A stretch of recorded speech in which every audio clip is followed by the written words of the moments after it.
I guess it's time. We'll do it live. Let's see what this sounds like. I've adjusted my microphone a little bit. Oh. Come on. There it is. Come on. Alright. Trusty Ape. Doing another one live. Happy Saturday. It's 7:01 in the PM over here where I'm at.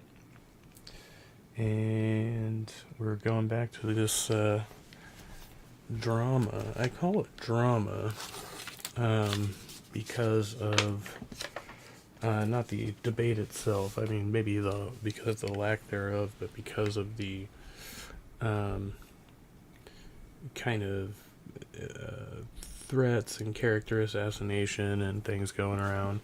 That's the drama part of it. I think the debate's quite interesting and relevant myself, and should be had, I think. Yeah, the drama is based a lot around this. So Trav's done a lot of content on this. So we can't possibly go, I mean, we could possibly go through it all, but it would take a mighty long time. This is kind of where I got back into the narrative, watching this stream from Travis Pangburn, which is predicting the upcoming Travis Pangburn hit piece by Dave Farina. And so Dave dropped a tweet, kind of making threats towards Pangburn here.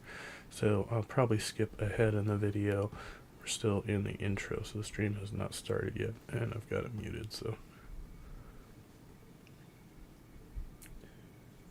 Is there an actual intro here? Not so erudite. That's going to be a lot of fun. Okay. All kind of on Destiny. stuff. But she can take a punch. We can do it in the park. And then the main event, Destiny going up against I know where a lot of people are hanging out tonight, and no shade. I just need a break from it all, but that shit last night was pretty hilarious. Yeah, that stream I clipped and the channel I tagged. If anybody hasn't checked it out, it's quite the fascinating ride over there. Levant is going to be awesome. Okay. I'm kidding. You know, he must be royalty. Almost done. See, right wing. Lauren Southern in of good to a higher standard of dialectic, and Destiny will be ill manosphere. So that'll be a alleged bout. Come on. We were just there. Or has been preoccupied. Yeah, it's a physics background. Makes Pangburn money on events. There we go. Professor, you could imagine.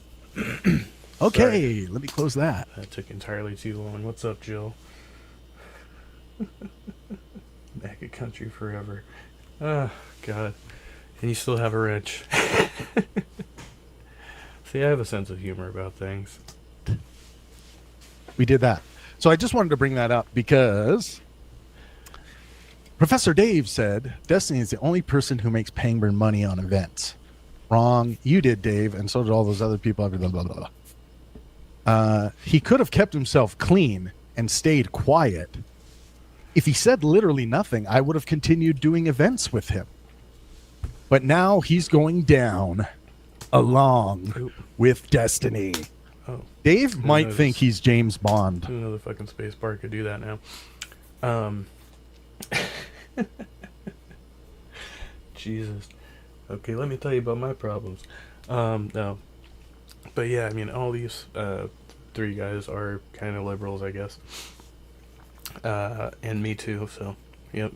A whole bunch of libtards over here tonight. What was I gonna say? Shit, now I forgot. Fuck, let's back that up.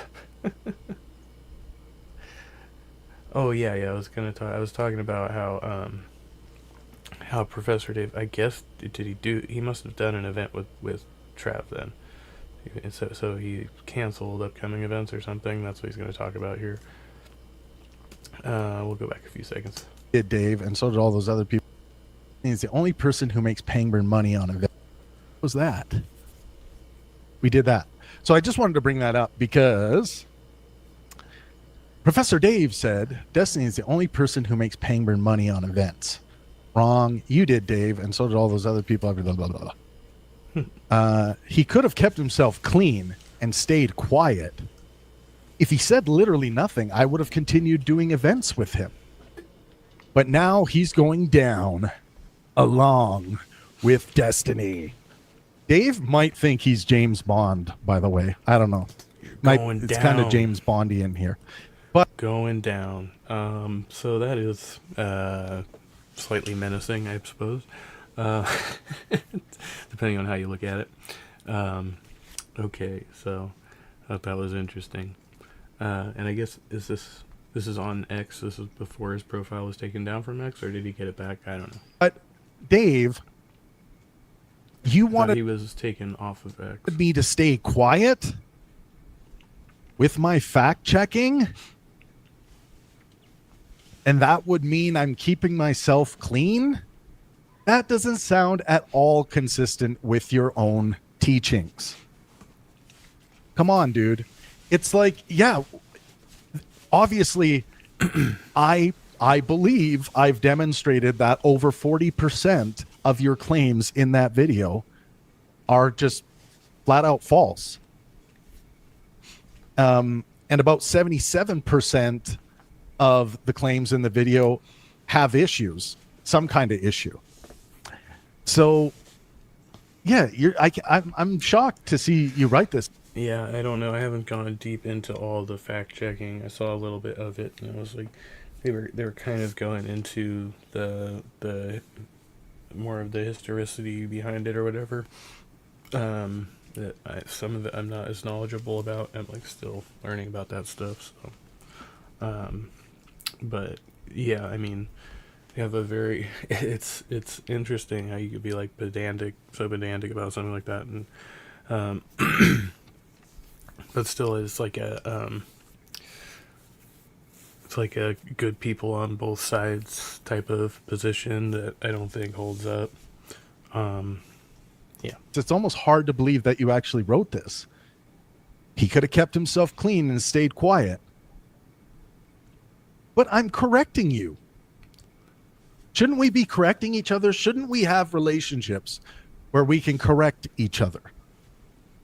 Isn't that the epistemically... Well, then why doesn't somebody correct Israel? Oh, wait, that's what they were trying to do. Healthy, sound thing to do? There's a lot of cognitive rigidity here. Oh, yeah, now I remember we apparently just passed the 777 videos. So 777 videos. This is video 778, apparently. So I guess that's a milestone. And 291 folks hanging on here, hanging on for dear life. Thank you. Maybe we'll push that 300 probably after we get through this series, because a lot of people appear to be bored by it. I don't know. I find it fascinating myself. And while I'm here, can I do the here, this is what I've been looking for.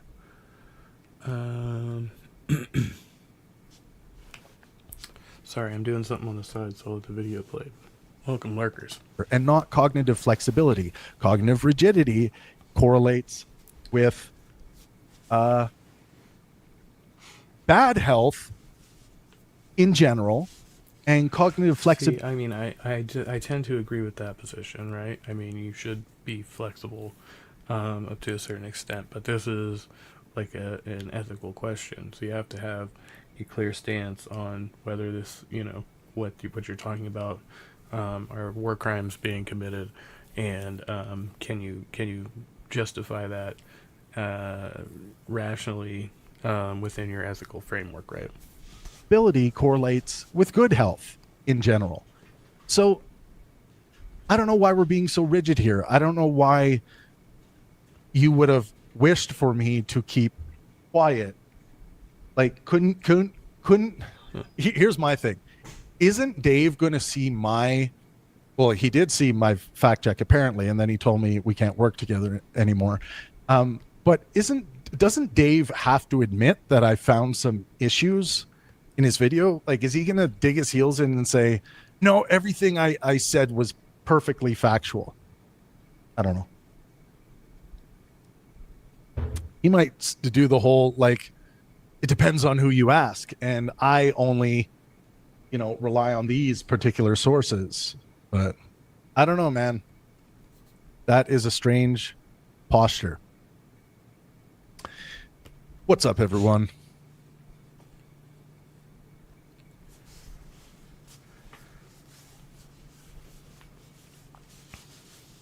Someone said, all right, so I just unhid some users. I finally figured out how to do that, so watch out, real moderators. I know it looked like a couple of them might have been done by mistake or whatever, but no. Other than that, we're pretty good. So a lot of the spammers or whatever, I don't know who the fuck they are. I just recognized a couple, so and if I got any wrong, then put them back again. Dave doesn't give a shit about Palestinians. I don't think that's true. I think Dave gives a shit about Palestinians. Someone said he's just banning the books that disagree with him. I mean, it does feel a bit book banishy. Like, he should have never published that book. Then we would have had no problem. Like, what? Come on. I'm going to just take a literally, and Dave can quote me on this. Yeah. He goes to the bathroom. It's funny. He was like, that was 2 seconds. Pangburn exposed. You're right. Can you imagine if Dave opened with that? That would actually be really funny. He was like, see, this is the kind of dirtbag fraud you've been supporting. Someone said, oh, thank you so much for the $10 super chat, Yas or Joss.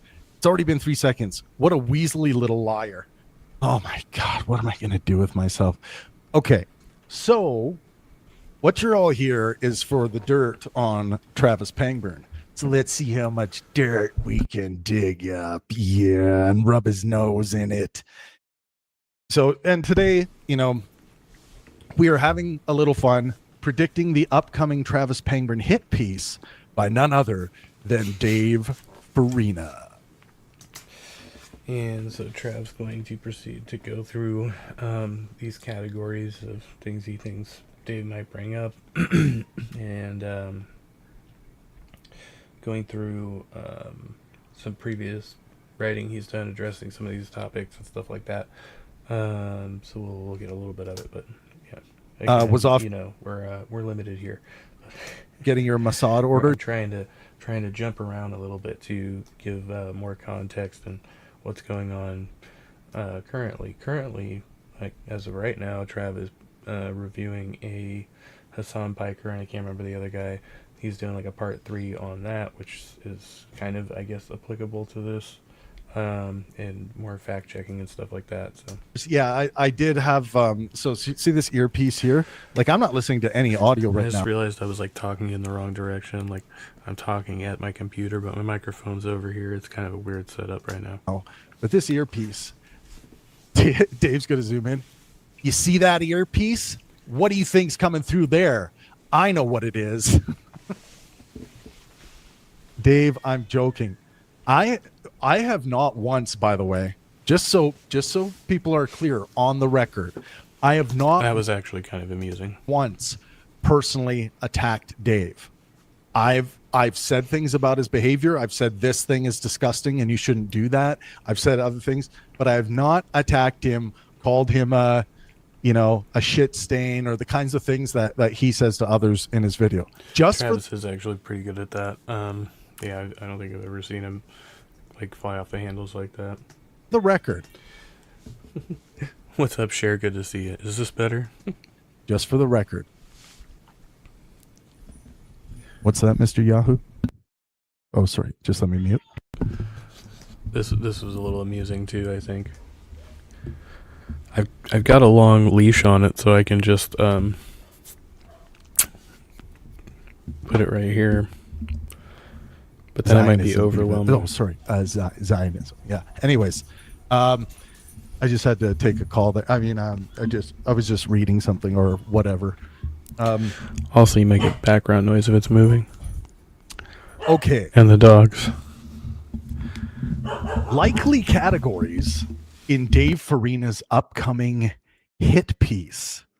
I don't know if Dave's going to produce a hit piece towards me. Vicious dogs. I really hope. I'm joking. Dave, I really hope, Dave, that we focus on the facts regarding the video that you, sir, released. And I spent a buttload of time.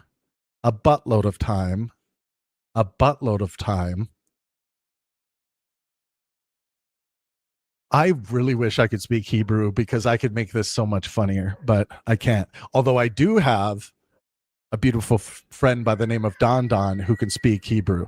So maybe I have to get him. He can like dub it for me, or he could speak Hebrew into Discord and I could say, yeah, copy that. That's tight. That is not my baby crying. That's Trav's. Son's going to bed.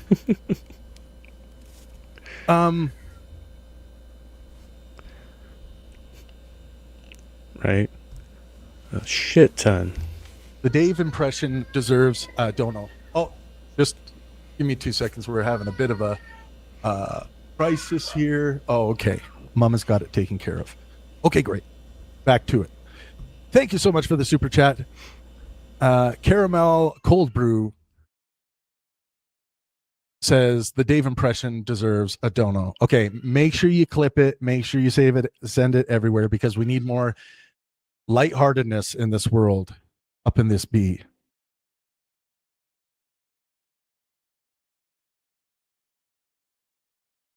All right, here we go.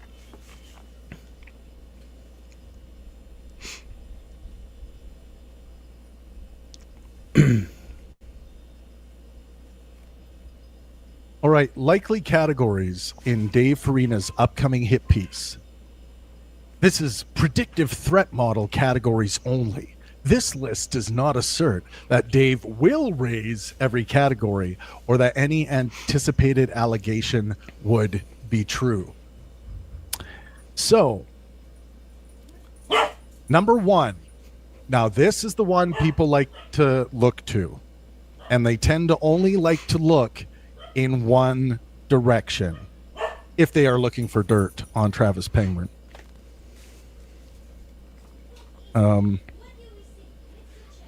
The 2018 Pangburn philosophy business collapse, unpaid obligations, refunds, and event cancellations. So I'm going to read you a tale. I'm going to read you a story. I'm going to read you my account, which almost never gets read because I actually have this. I believe I bookmarked this now. Okay, but I remember when he first did it, and I was fairly familiar with that story because I was, loosely like around the Discord and watching all these creators at that time and stuff, and those events and everything. People don't like my side of the story, which is, of course, the most detailed account. So Pangburn Philosophy and Sam Harris. Are you paying attention, Dave? I write this piece of history with hopes of enlightening the public as to why the Pangburn Philosophy Corporation folded back in November 2018. The false narrative that has become common belief is the reason for writing this article. I wish no ill will or negative backlash to anyone involved in this, and will be the first to protest any form of cancel culture. Social extremism has blown this story into fantasy land. So here's the truth. By the way, I produced this. I'm now typing this into my own Chrome AI. Just taking some notes. We'll see what it does with it. 20th, 2019. The staff. Dun, dun, dun. We were in the midst of the Sam Harris versus Jordan Peterson era. The June 23rd and 24th events sold very well, and we were poised for Dublin and London. Vancouver events were not big money makers for the company, but a massive win for the War of Ideas with a large financial return for the speakers. A very large financial return for the speakers. In general, successful. I have to make a new one. And of course, now we know the those videos have become kind of legendary and are a ongoing success for the channel, which is great. There were some uniquely horrible sound issues in the venue for these events, which were... I will have to make a new, because this one is already geared towards... Anyway, so I see how this works now. I wonder if I can just do this on... Yeah, I'll try to just use Google itself instead of this thing I have here, but I will work on that as well. Embarrassing for both the venue and my company. Obviously, I was still pissed about that, like a year and some months later, to add that. This was not what I was accustomed to, as I had full trust that my technical director would have the basics sorted by the time I showed up to the venue with the speakers. A lot of time is allotted to my staff and venue staff to sort out issues such as these. By the way, if anyone wants to read along, here's the link.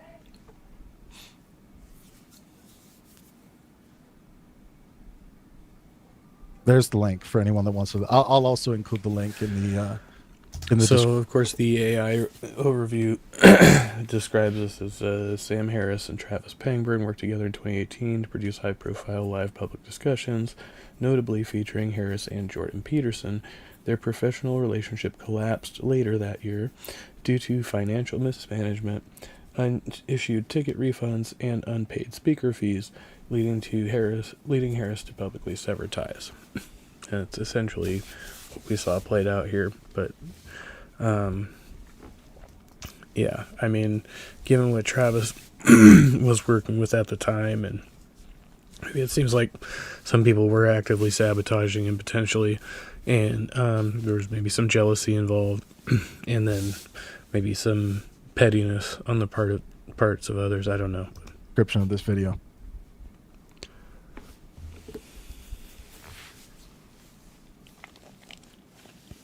Hello, my name is Adam Ferrari, the Chief Executive Officer of Phoenix. Congratulations. His name is Ferrari. Ferrari. Okay, can we skip it now?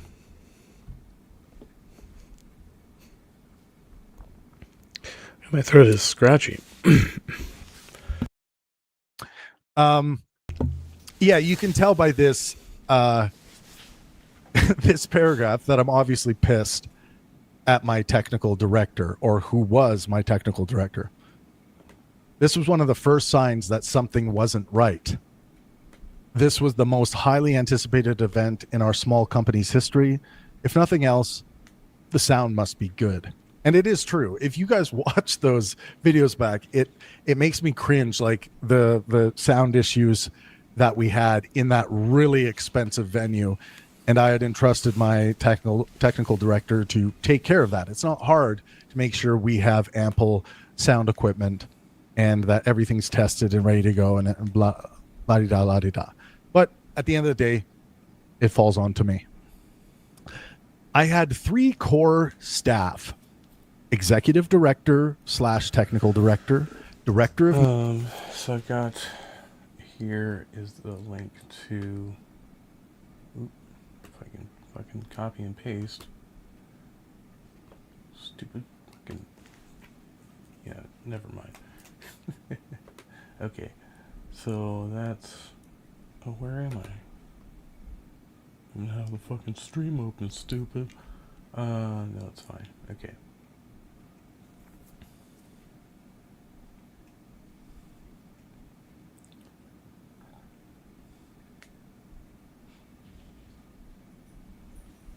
come on. So now I've got the link ready and I don't have the stream up. There we go. Okay. Thank you. Jeez. I really need to get this setup fixed because I'm over here, then I'm over there. I'm like two different directions. So that's Sam Harris's response immediately after the fact, which I've also seen previously. So Media and Director of Audience Services. I had worked with the executive director for many years on different projects in various capacities. I always viewed her as a strong asset to any team. The director of media is someone I sought out as I was impressed with what he had been able to accomplish with some of his online communities. The director of audience services is someone who had worked for me in the past and is a veteran in the live music ticketing scene. Man, this is bringing back memories. The executive director's boyfriend, a relationship I wasn't aware of initially, it's always the boyfriend, was brought on by her to help with events, and he eventually gained experience in other oh man, it's one of these situations, right? Pangburn philosophy roles. I thought this person was kind of strange, abrasive at times, creepy at times, and I didn't like the boyfriend-girlfriend dynamic, but I was willing to give it a shot as the executive director was adamant about his work being top-notch, the toppest of notches. I also had reports from other speakers that he was giving them the same vibe. He wasn't really around that much, so I allowed him the opportunity to succeed, knowing at any time I may be proven wrong. I didn't like much of what I was seeing, but consistently tried to be encouraging as it seemed important to my executive director. I had noticed that the executive director / TD's work started slipping around the time of the audio failure on June 23rd, Sam Harris, Jordan Peterson. Not that this was entirely her fault, but part of a TD's job is to fix these issues or have backup plans for such important things like audio quality. This event in particular required her best possible performance with fail-safes in place. Fast forward. And yeah, he is reading from, I think he forgot to pull it up and then he pulls it up later, but it's obviously a written statement that he did after the fact. So July 10th was a very strange day in the office. Most of us were flying out the following day to Dublin for Harris versus Peterson. Director of Media, Director of Audience, TD, and the boyfriend were all there. They had managed to leave acquiring venue insurance for the Dublin event to the last minute and were scrambling to get that in order. It was a high-stress day, to say the least. I gave them some easy options to rectify the problem.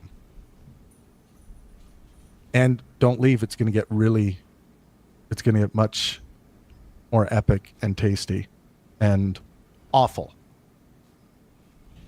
Everyone was shifty-eyed that day and seemed to be hiding something. Oops. Well, I didn't mean to do that. Jeez. This is it. I was just trying to give you the link.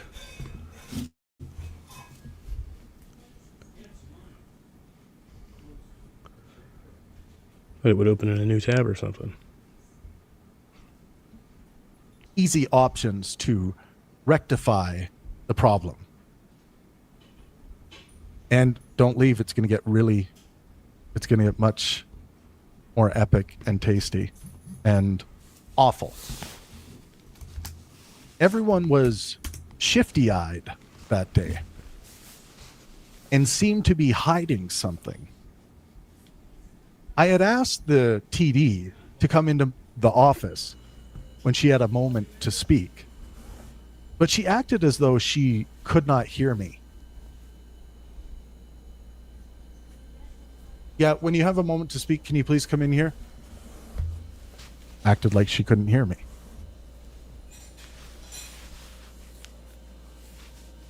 It was absurd. I finally did get to chat with her, and she assured me that everything was okay. Once she could eventually hear me, once I stepped out of the twilight zone.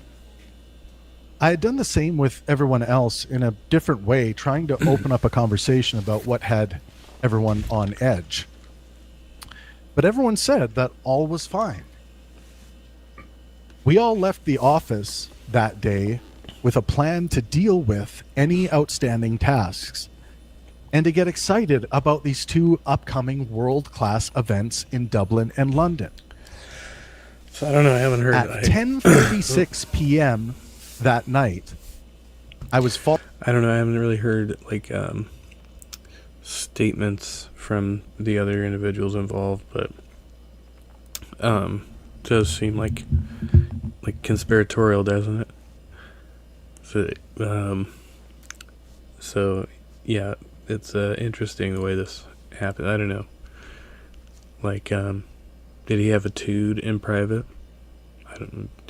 Doesn't strike me as the type, but you never know sometimes, right? falling asleep. My phone lit up. I looked at the notification, and it was an email from my executive director, with the rest of the team CC'd. The email contained ultimatums that, quote, need to be addressed to our satisfaction in writing. God, man. So, I mean, it's kind of crazy they did that. Yeah, I mean, I guess stranger things have happened, you know. Before we are able to depart for Ireland and the UK, which was the next day. Yeah, sprung it on him the day before.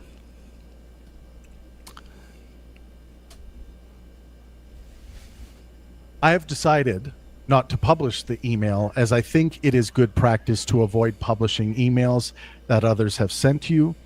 I must be clear that my intention isn't to hurt anyone, but to draw attention to the truth.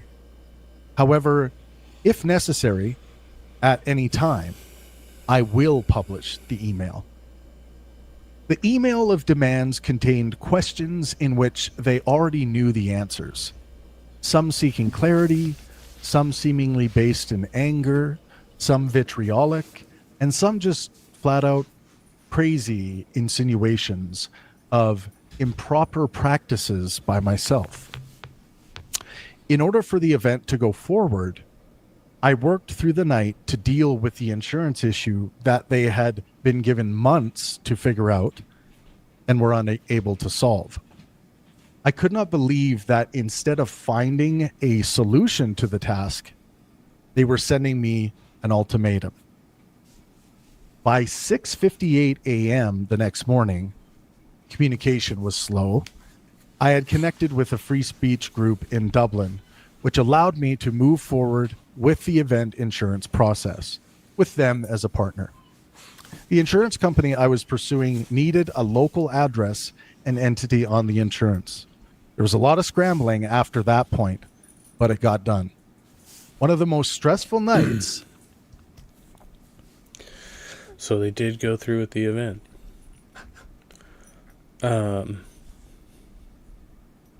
Important point there, I think. Let's see.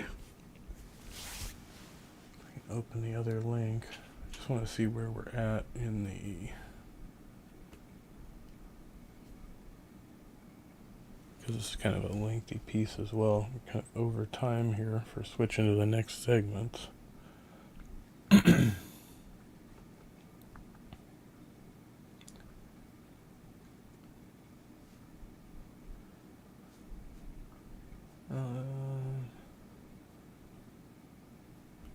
we still got a ways to go. We may have to come back to this. I'll give it let's see, 35. I'll give it about 5 more minutes and switch over. Sorry, 2 seconds.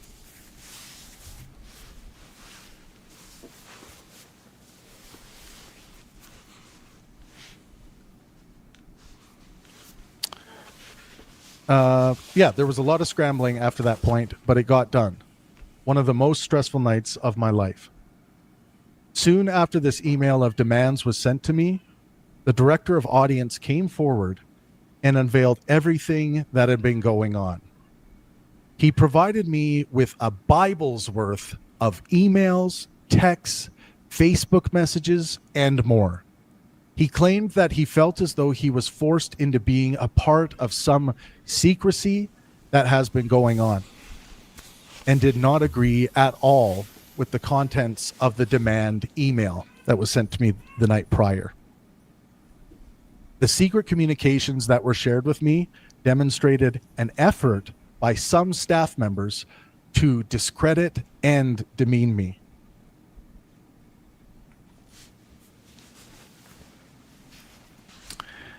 According to other staff reports, the TD and her boyfriend had been trying to convince the 2 others to leave Pangburn Philosophy and join a new company that they were secretly starting. The evidence showed, without doubt, that the TD and boyfriend had been internally sabotaging the company staff for months. Director of audience was very apologetic for not coming to me with this sooner and understood he may lose his job. I told him that he would be fired, but would be offered a chance to come back in a lesser capacity. He accepted and said that he would like to come back. After this, as he decided to stay behind, I entrusted him with changing the locks in the office and taking care of some things for me while I was in Dublin. Something important to point out. The staff were never required. What was his weed plans, man? What's up? Howdy. We're going through some of at these events. Going through some of Pangburn's stuff here. He's talking about the 2018 fallout within his company. What's up, Mikey family? Good to see you. Holy shit. Have we been raided again? No, I'm boring tonight. Much love. Yeah, but I am interested in this Pangburn Destiny Farina drama. I've been watching it unfold. So this is what we're looking at for a minute. 2 more minutes, and we'll switch to the next one. Free Palestine. Simply wanted them there for the experience and as watching eyes to protect patrons, speakers, and my investment. I made this frequently clear to them.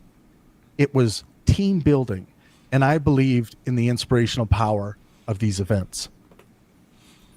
After appeasing the supposed concerns of the staff, the other 3 agreed to attend the events in Dublin and London if I signed these new contracts at the airport that they created, which included some nice new perks and raises. I signed as I knew I was signing under duress, and the contracts were not official in any way. At that point, I was not sure what I was going to do about all of this, but I was very angry that these staff members would do this when I had given them amazing work. Yeah. He wasn't, so I don't think there were 2 different things going on there that Dave got mixed up, and then Trev, so yeah, he had the one incident with the, that chick he was with, whoever he shared the videos of, right? So that was the one thing, and then I think he got caught with a file, or was that fucking Vosh? I keep getting this shit mixed up. I think it was both of them. Vosh and Destiny both got caught with, some nasty shit they accidentally shared that was in their computer file or whatever while they were streaming. opportunities Yeah. and always treated them well. It was like two separate things. What did I just do? I just fucked up. Oh, wait. There we go. The thought that these particular people would conspire against me. Oh, yeah, Discord. That's right. Vosh was the one who shared it on his stream. Destiny posted in Discord, yeah. Would have never occurred to me in a million billion years. I think they were trying to be strategic with their rockin' new contracts, choosing this moment in time, thinking that I would need to honor them. I noticed that they were not sure how to act around me after this all happened, as if they knew. They're trying to fuck this man over, man. He had to fucking, pull a fast one on him. Had done something wrong. The Dublin event brought out 8,500 people. Oh shit, I'm over time, I forgot. Okay, so we'll go to the other one and then come back to this or something later. So this is just the first among in a list of what has he got? 18 potential points of attack. Why did I say it like that? Fuck me. Anyway. And then we're back here. Keeps fucking doing that. Come on. Giddy up, horsey. Trying to get on this ride. Destiny's reaction here.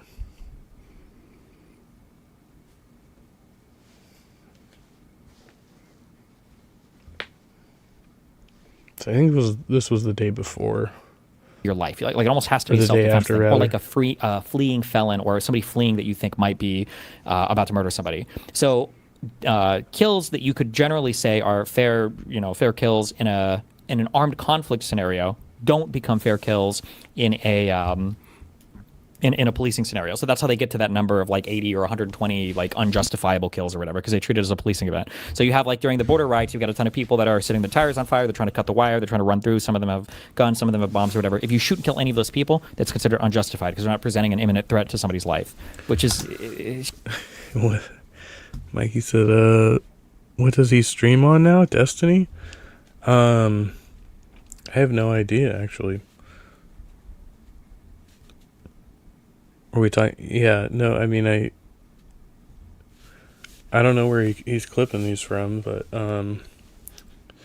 he is monetized on some of these, but these are like, this is the Destiny Clips channel or whatever, so it's not the OV, right? Like, it's all edited down, so I don't know where he's doing live. The country. Oh, Kick. He's banned on everything. Sounds about right. You're just like fucking, it's like a brain break. Or, yeah. Climate change denier, or an anti-vaxxer, or a fucking flat earther. You are denying the very obvious reality that we live in. Did you hear that, Stephen? Then let's talk about the complete demolition of the entire territory. Israel wants people to believe that they're the most moral army in the world, taking every imaginable measure to protect innocent civilians, while exclusively targeting filthy Hamas terrorists with laser precision. This is total horseshit. I mean, again, they proudly announced that they want to murder every last child in Gaza, so anyone who believes them when they say the opposite is a moron. But more importantly, there objectively is no precision whatsoever to the destruction in Gaza. More than 78% of Gazan infrastructure has been demolished by relentless carpet bombing. I think that number that he's referring to, I think, was in like the first year of the war. It's like 78% has some damage, not necessarily like completely destroyed or whatever, but I don't know what their number stands on now. Hospital, every school, every bakery, every city demolished. What is it about the Israel-Palestine conflict that breaks the minds of people? It's just it's got enough for everybody to have like a strong opinion about it. Oppressor, oppressee, Western world. Pause and read the chat. It's wild. This guy says there's video proof of 2 innocent unarmed Gazan men got murdered by IDF in daylight in front of cameras. There's a video on YouTube, right? Some damage to the buildings. And then Stephen or Genostiny. Okay. And Hassanite, so indirectly he already is purple, green, and red. Why would it not be considered a policing event? The most moral army is useless because they wouldn't be in a war. There would be crying for like 50 years if Western Army did 1% of what Israel did. So they will have to leave. I'm pretty sure Destiny himself said a couple streams ago that genocide is the ultimate crime or something to that effect. 78% is fucking insane. Destiny is not arguing against you at all in this video. Did you hear that, Stephen? Why are you tagging my name? Just because you say it's a genocide, it doesn't mean it is one in a court of law. From the river to the sea, Palestine will be free. Oh, the comments that Dave showed. Okay, my bad, yeah. It was the government of the people of Israel.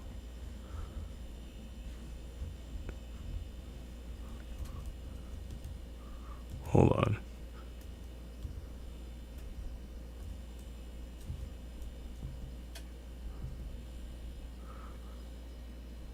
Must have been back further then? Okay, my bad. You're talking about the ones where they commented on his Twitter post? It's just it's got enough for everybody to have like a strong opinion about. Like 10 seconds ago? Oh, these ones, yeah. Oh, this one. Yeah, I remember this part of it. Sorry, we went over this like I think last time. Yeah, it's fucking nuts, right? We're dropping hundreds of tons of bombs on Gaza. We will turn it into I can't fucking see it at this level because of the red that he put on there. But it's some nasty shit.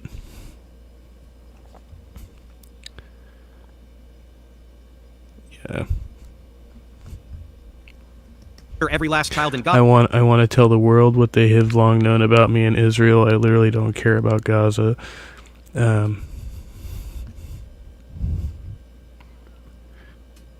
Yeah, they can be swimming in the sea. Crazy. What's up, Skeptic Philosophy? Good to see you.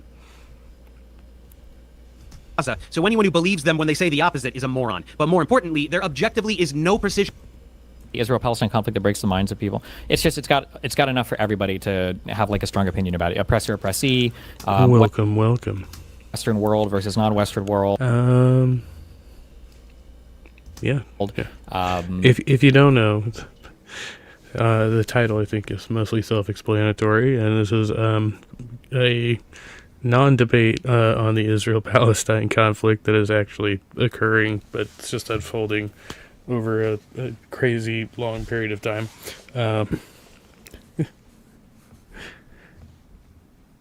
Mikey says they just don't translate it over here in the U.S. Which one?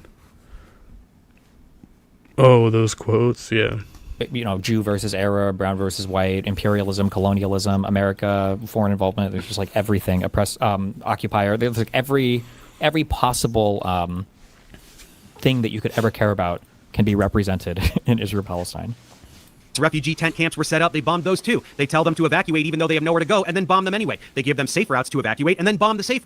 You didn't address carpet bombing. Was there actually any? No, but I mean, like, there clearly isn't. Like, you can look at the death numbers. Like, Chad says carpet bombing has a definition as well, but no one seems to give a fuck about accuracy. Horrible as it might sound to say, like that's in your chat, buddy. If this was indiscriminate bombing, you would have expected to see way more people die. Like the idea that they would have spent so much, that they would have bombed so much, and you would have up to this point 75,000 or whatever deaths to show for it. It just doesn't make sense. There are ways that you can. The way that they try to weasel out of that is like, well, Israel is trying to commit a genocide and kill as many people as they can, but they don't want to kill too many because then it'll be called a genocide. But everybody's calling it a genocide anyway, so yeah, I don't know. It's dumb. Those too. They tell them to evacuate even though they have nowhere to go, and then bomb them anyway. They give them safe routes to evacuate, and then bomb the safe routes. See, like, this is like true. There were some safe so weird, areas right? that were like declared by Israel, kind of like not official safe areas, but like recommended areas for passage. Tonight, I just pressed the fucking pause button. You saw that, right?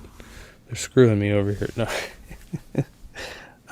Skeptic Philosophy says, we gotta stop these long chess games and play a short game or two someday. All right, I'm down for that. What you got going on tomorrow? I could do tomorrow. Do a regular game. I timed out on my other profile on all of my daily games, and I think it was like 21 or 21 games going or something.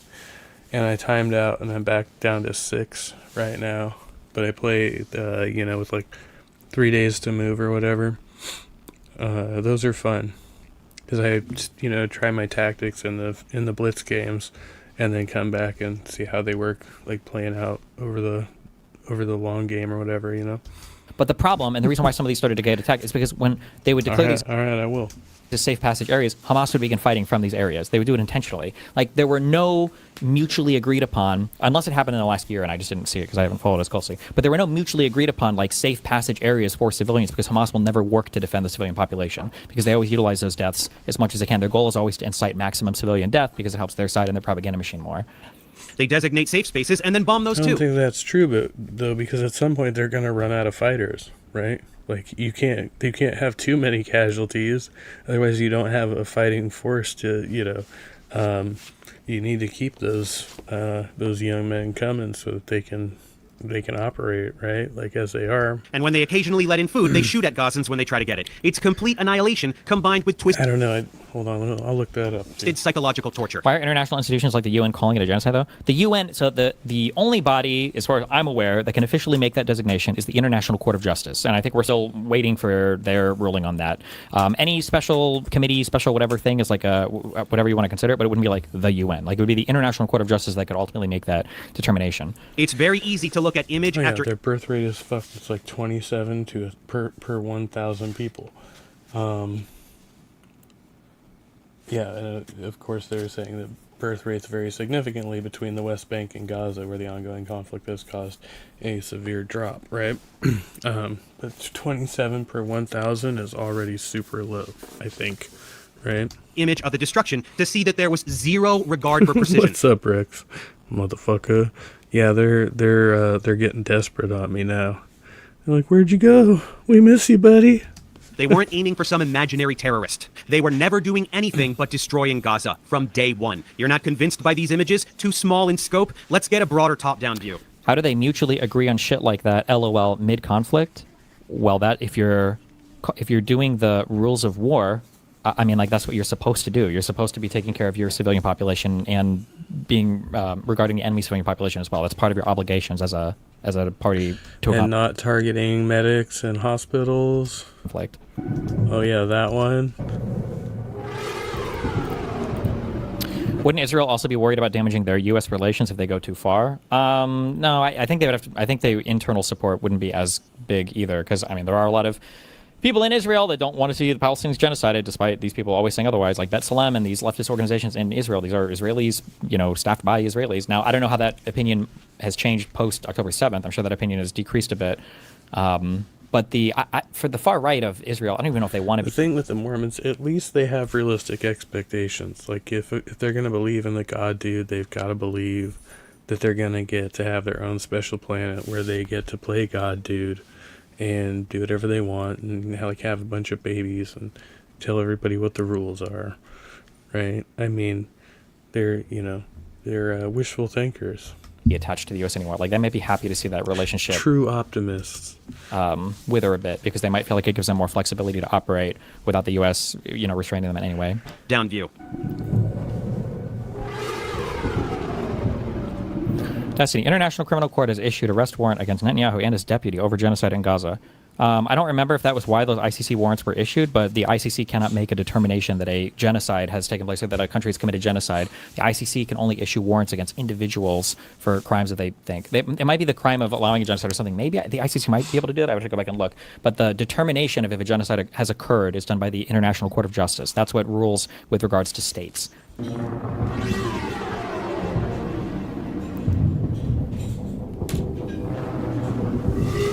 Holy shit. It might have just been war crimes? Okay, yeah. It might have just been war crimes. Like, no big deal. No big deal. Just war crimes. Presta atenção nessa cidade, ó. Uma cidade normal, né? Tá cheia de pessoas, avenidas, cheia de construção. A normal city compared to what, though? Eu vou mostrar pra vocês como que isso daqui é uma foto de satélite de 2023. Agora, olha como é que ela tá agora. Cadê a cidade? Cadê? Cadê os prédios? Cadê as pessoas? Vou tirar o zoom pra você ver o tamanho dessa área destruída. Olha o tamanho dessa área destruída. Olha isso aqui. Isso aí é a cidade de Rafah, no sul da faixa de Gaza, fica na fronteira com o Egito. Essa área I mean, destruída, they already had dirt roads, to be fair, I think, but só nessa área destruída ao sul, toda essa área cinza, toda Oh, Pangburn said, I have offered Dave what's wrong with dirt roads, Ape? Don't even ask. the date with Destiny, but he has declined. Rip. essa área que eu der um zoom aqui, eu vou ver uma área destruída. Essa área aqui é maior do que a área que foi destruída pela bomba. What are the chances they rule that this was/is a genocide? I honestly have absolutely no idea. The submission by South Africa was fucking retarded. So I don't know. Like a lot of the quotes and everything just don't really follow from what they were Like, saying. according to who? They already said that it was one, and then like what kind of verdict are we waiting for here? Like, But, and what are they going to do to enforce it? Probably nothing, right? Who knows? They're gonna be like, oh yeah, they're guilty, but we're not actually gonna do anything about it. We're just gonna let them continue to do it anyway. Who knows? De Hiroshima, a bomba atômica de Hiroshima. Qualquer lugar que eu aponte aqui, eu vou ver casas destruídas, destruição. Skeptic Philosophy said crazy that Google Maps can cover these up-to-date images. Yeah. Uma das coisas mais horrendas da história humana. E isso aqui vai assombrar a humanidade por muito tempo. E o holocausto da Segunda Guerra se repetiu. Infelizmente, e ninguém It's conseguiu. funny. I remember when I Google image searched my buddy's house, like back when I was living there several years ago, like with Google Maps, you know, like, and whatever the day when they went by, when they got like the pre-generated image or whatever, it had a picture of my beat up ass car outside, which was outside for like literally like a couple of hours, and then the car had gone by like that day. So like whenever you Google search his house, that image came up, and I thought it was hilarious. And I guess they asked Google to change it or whatever, or maybe it just automatically updated. I don't know, but yeah, that was pretty funny. Conseguiu impedir. E até agora os responsáveis por esse crime contra a humanidade estão rindo à toa. Mikey says the only countries blocking that are USA and Israel because it has to go through the Security Council. Oh, that's kind of interesting, isn't it? Aqui esse registro, porque é uma Fascinating, if you will. coisa assustadora. E como o olho que tudo sabe, tudo vê, não apaga a imagem, essa é a imagem real. Contra fatos, não há argumentos. O que aconteceu aqui foi um genocídio. It doesn't get any clearer than this. Gaza is now an uninhabitable wasteland. Absolutely nobody can keep a straight face and say that this level of destruction had anything to do with targeting terrorists while keeping civilians safe. We can know this with even greater certainty by looking at what they're doing in Lebanon. You have an issue with the framing that it's a genocide, but you don't have an issue saying that Israel is doing fuck shit right. Are people really upset with you over the word? People are upset over the word because they want to invoke maximum hatred for the country of Israel because they want the country to be eradicated as a Jewish majority state. They wouldn't even... Whoa, buddy. Who's eradicating who? I don't see Israel losing any fucking territory. The only people losing ground are the Palestinians at an alarming rate, right? There appears to be no stopping these power-hungry peoples. Jeez, I'm gonna end up on a list somewhere. I'm gonna be publicly shamed for the things. Mikey says it should be obvious that they shouldn't get a vote on whether they are committing a war crime, right? Yeah, you're on trial here. You're not on the jury. Finally, they're masked off enough that we don't have to fight over that obvious point from October 7th onwards. This is so obvious. But they will say now that the existence of Israel as a Jewish majority state has to be eradicated. It needs to be a state, they'll say equal rights, but... Who says that they need to be eradicated? They need to stop eradicating people. That was what that the really argument. means is the Palestinians will get the infinite right of return, millions will come back, and then Jews will be a minority, and then who the fuck knows what happens from there, is what they're generally, not generally, that's what they push for now. That's why they push against the two-state solution.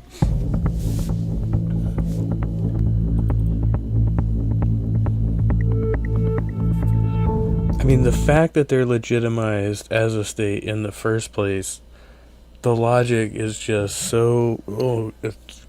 But then for them to want to expansion and conquest additionally, like, is wild. It's wild. Israel destroys entire villages in Yeah, Lebanon during Mikey 3 says weeks. I vote myself innocent. Of course. Ceasefire. I think the most Wouldn't we all? annoying thing about all of the the one-sided coverage is that it really does seem like why does Israel attack? Yeah, they trap the people in Gaza and say they're two states. Yeah. And it was done slowly, systematically. We were looking and comparing the maps. The way they did it was crazy. They just created a little island and then just started blowing them up. All of these people, why are they attacking Gaza? What's going on there? And we never hear about that. Why is Israel trying to attack Lebanon? I guess just to invade and steal. Actually, from what I saw, the UN was complicit in that. At least initially. Now they're saying yeah, shit's fucked up, but they're not doing anything, right? But they drew up the borders, right? The UN at the time were the ones who drew up those fucked up borders. Land? We never hear about why. Village after village, town after town, not individual buildings, the entire town. This has nothing to do with terrorism. This has nothing to do with Hezbollah, whose label of terrorist organization is laughable to begin with. Hezbollah and any other group that is labeled Wait, what? Hold on, sorry. to do with individual buildings, the entire town. This has nothing to do with terrorism. This has nothing to do with Hezbollah, whose label of terrorist organization is laughable to begin with. Hezbollah and any other group that is labeled terrorists by Israel are simply people desperately defending themselves against Israeli terror. This is just it's just really like a TikTok slop video. Hezbollah was literally founded by Iran and pushed into, or founded by Iran in Lebanon, and is a militia now that runs a large part of that country. Hezbollah. It's pretty easy to say that Hezbollah are bad guys. This is also something really frustrating. These people will virtue signal to the ends of the earth on the genocide term, and anything less than that is completely and totally unacceptable. But for some reason, they can't acknowledge, really basically, the Houthis are not the good guys, and Hezbollah are not the good guys. You don't have to hand it to Hezbollah. You don't have to hand it to Houthis. Were those the ones? Shit, no, I don't want to get that wrong. The Houthis, or hand it to, torture and rape and murder and everything from Hamas. You can't actually. You can never criticize both sides in this. You literally have to be on one or the other. It's so fucking stupid. I mean, whatever the when I searched it, it says. I mean, the main thing from the AI I got was it says Hezbollah is much larger and more heavily armed than Hamas, right? So.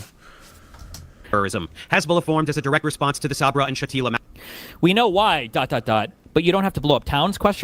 I mean, it'd be nice if you didn't. But Hezbollah literally repurposes garages and houses to launch missiles and shit out of in southern Lebanon. This is what. Yeah, Mikey says.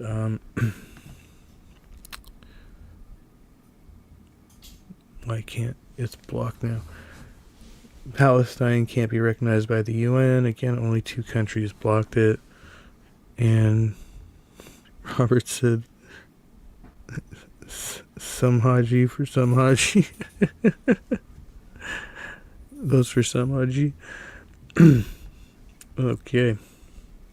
Now we're getting somewhere. They do. They live in and they occupy towns, and then all of their weapons are stored there. You can see this. Again, Amnesty International, other people have literally reported on this. This is how they operate. Okay. Pirates of the Caribbean 3 quote. I don't know if I might have slept through that part of that one or something. It's not. Jesus Christ 420 in Dusty's chat says, okay, well, that is pretty bad and not shocking. Did Loner Box ever talk about this? Funny because, Travis did a review on that as well. I mean, it's not good, but One or two. And it would be nice that if there was some pressure on the other side as well. That's just crazy to me that nobody says fuck all about the other side of this, ever. Simply people desperately defending themselves against Israeli terrorism. Hezbollah formed as a direct response to the Sabra and Shatila massacres, for example. Israel is the aggressor state, slaughtering anyone they please, and anyone who stands in opposition to that is labeled a terrorist. These groups are the rebellion in Star Wars. Israel is the fucking empire. Do you think Emperor Palpatine would label Luke Skywalker a terrorist? Of course he would. Supporting Israel is like rooting for the fucking Death Star. True. But Did he just say true? He agreed with that? again, this level of destruction. Did he really say that Hezbollah is not a terrorist organization? Really? Holy crap, brain rot much? That is the standard position of all lefties. You just don't know this because nobody knows anything about Israel-Palestine. Nobody in the mainstream media, nobody knows anything about this fucking region. So nobody asks any of the correct questions. But yes, every single lefty, every single far-left person, Hassan and all these people included, will say that Hezbollah is a legitimate governing force and military. Well, if a group commits terrorist acts, is it not a terrorist group by definition? I mean, that's what it's there for. That we use the words. Robert said, where the pirate kings all vote for themselves. Yeah. Epstein is wrong. Hezbollah is literally border patrol. They got so big that they started taking care of domestic stuff. And those labels are all made up. Yeah. Yeah, it doesn't, I mean, the AI, of course, over here, it's just, it didn't call them terrorist groups. But it just said that they were like Islamic, Islamic fighting forces or whatever it said. In Lebanon. That's it. You yourself make fun of people who both sides an argument. I'm trying to... How fucking retarded do you have to be... There he goes. ...to make that statement? Like, do we want to have pizza tonight or do we want to have burgers? I don't know. I can kind of see both sides, you know? But Destiny, didn't you say both sides a bad argument? Yeah, when comparing Republicans Yes. I said that so much earlier. Yeah, that is what you Democrats said. in the United States of America, it's fucking retarded. Does that mean that you can't see two sides of anything else on the fucking... Okay, so fair enough.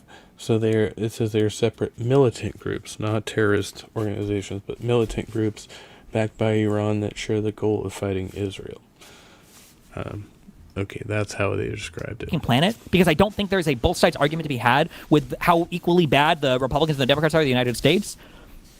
In most international conflict, generally speaking... Did he just compare it to our current situation in the U.S.? Like, we're not in a literal civil war. It seems that people in the region are engaged in what is essentially a civil war. They have separate governments and religions, right? But they literally share the same territory, more or less, in such a way that it's like, yeah. Yeah, Robert said, religion, isn't it great? Yeah, Mikey, great point. So fucking Trump is calling Antifa a terrorist group.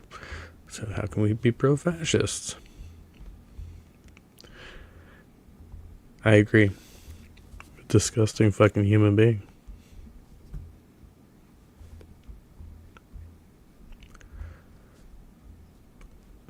Can we do mumble raps? Should we I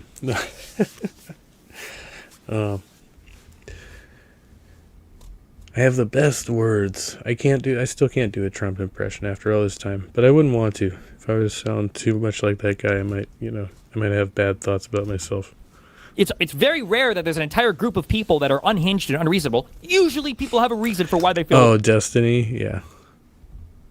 It's amazing. The R word is such 14-year-old playground shit. Yeah, just stop it, you guys. I've been trying to tell these motherfuckers. We got pretty smart people who still do it, but, they do it to try to get under people's skin, I guess. And that's the same reason Destiny does it. He's not a dumbass, he's ignorant. The way they do. Usually. Has nothing to do with Hezbollah or any other supposed terrorist group. This is demolition. This is an erasure of a people, their lives, their culture, to make room for Israeli expansion. A huge chunk of Lebanon is Israel now. They will build, settlers will come, and that's the end of it. Then they'll steal more land tomorrow. Chunk of Lebanon is Israel now.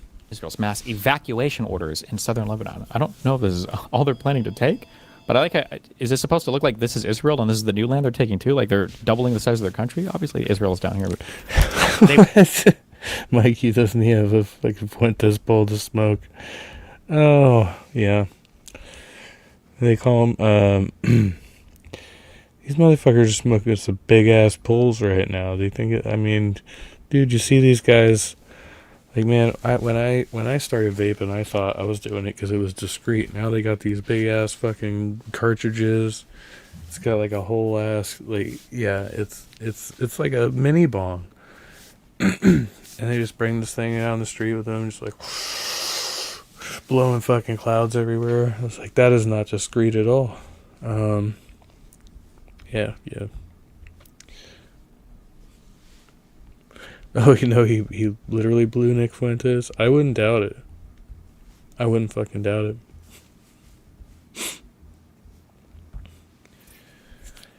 It's fucking crazy, like that dude and then the Lily Gaddis chick. Like, they're still on YouTube. Fuck, well, I don't know about Fuentes. He may be off, but Lily Gaddis is still on YouTube. Fucking monetized, spouting the same bullshit. When I saw that, I was like, no fucking way. That I can't explain it. I cannot fucking explain it.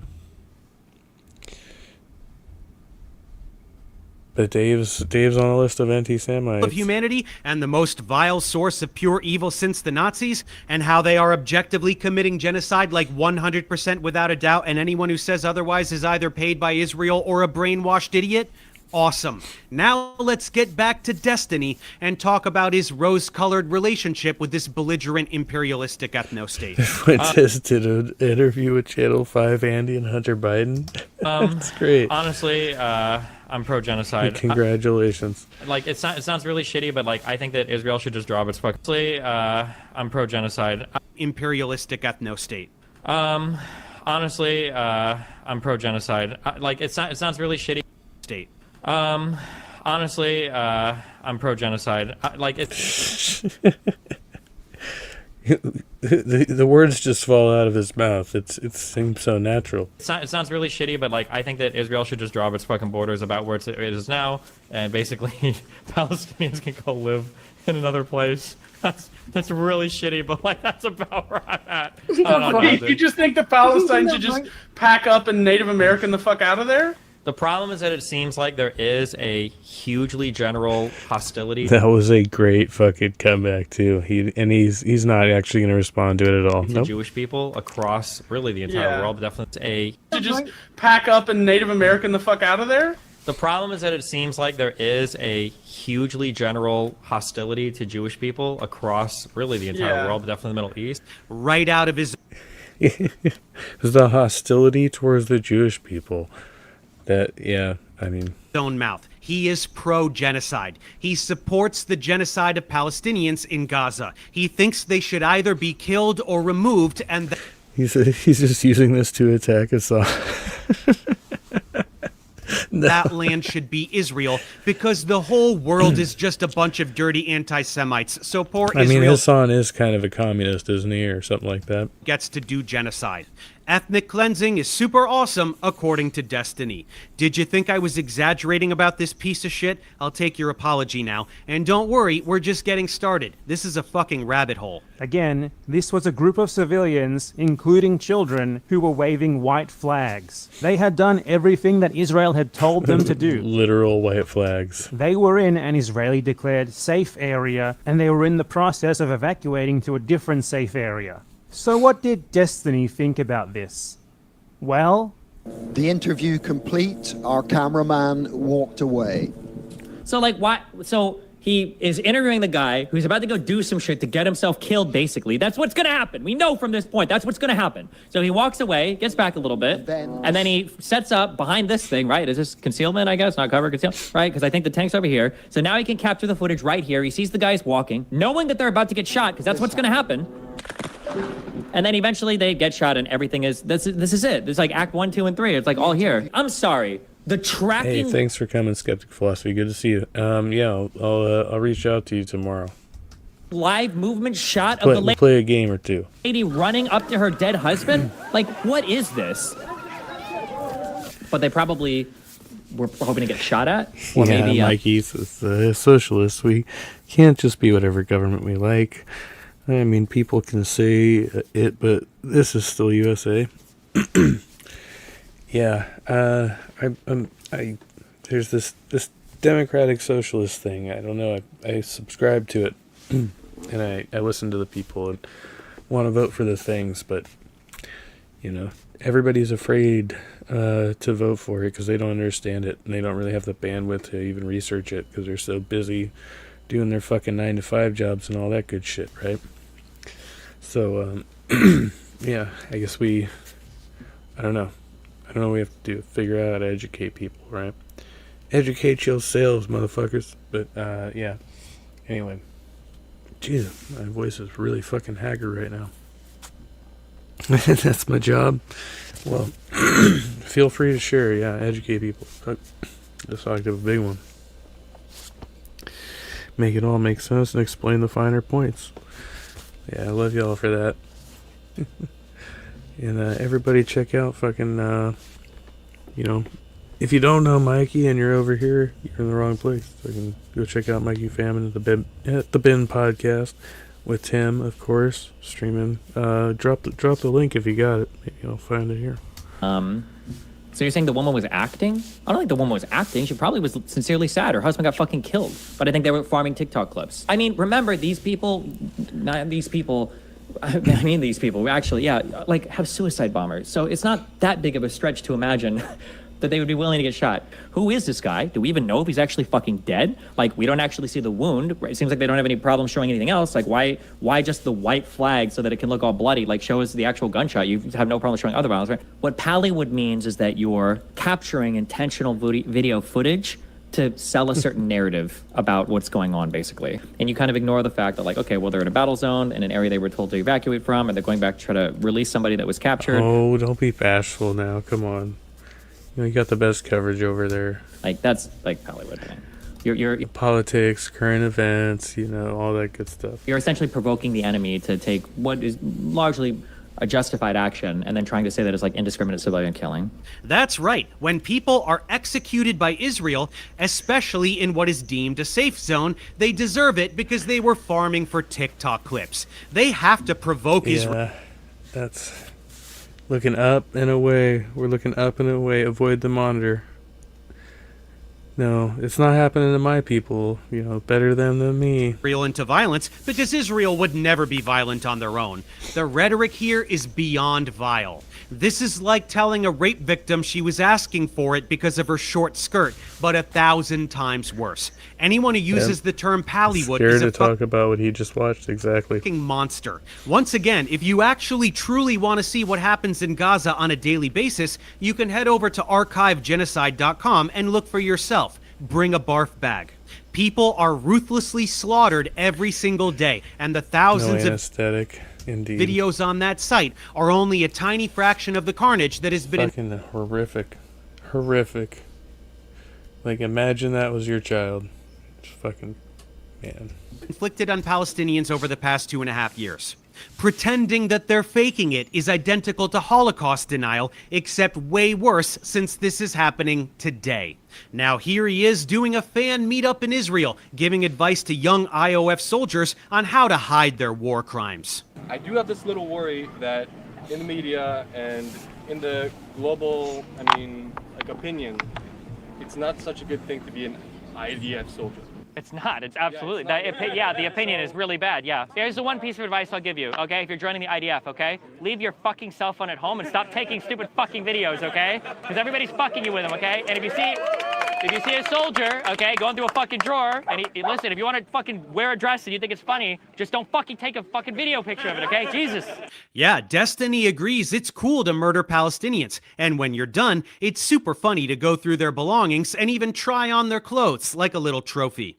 If you didn't know that IOF soldiers do this all the time, now you know. Anyway, Destiny is totally on board for the post-slaughtering fashion show. But you guys, stop taking pictures and posting them to social media. You don't want the world to know what complete fucking monsters you are making a joke out of genocide. Keep it to yourself, okay?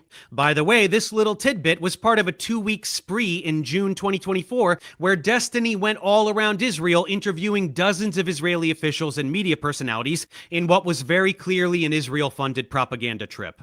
Here he is with Eilon Levy, the shit stain who served as Israeli government spokesman during the first stretch of the genocide. So basically, he's the guy who sold the world on this genocide more than anyone else. He's the one who amplified narratives about beheaded babies and a baby in the oven on October 7th that definitely didn't exist. Hamas using Palestinians as human shields when that's actually what Israel does.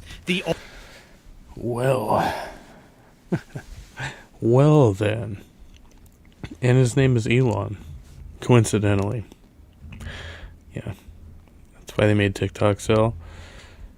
Started by Biden, finished by Trump, and signed by AIPAC. It's fucking wild. This is the world we live in, man. I just don't get how they can't. Like, we are supposed to have, like, a unified, nations united, if you will. some kind of system of defense against this. But nope, we've got bigger fish to fry, because the billionaires, they really need to make sure that they're they're keeping their wealth, keeping it, keeping those pockets deep. So they need to divide us up and make sure that we're arguing over stupid shit like this, spending more money on the fucking defense fund, more money on fucking war, right? Putting more men in the military to go fight these never-ending fucking wars, because it helps to make sure that they keep getting richer and we're none the wiser. And they hate us, socialists down here, democratic socialists in the U.S. We're fucking down here fighting the good fight. Workers of the world unite.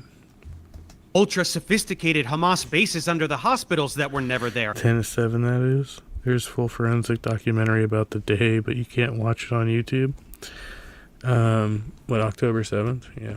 Shouting about how anyone exposing Israeli propaganda is part of an anti-Semitic propaganda campaign.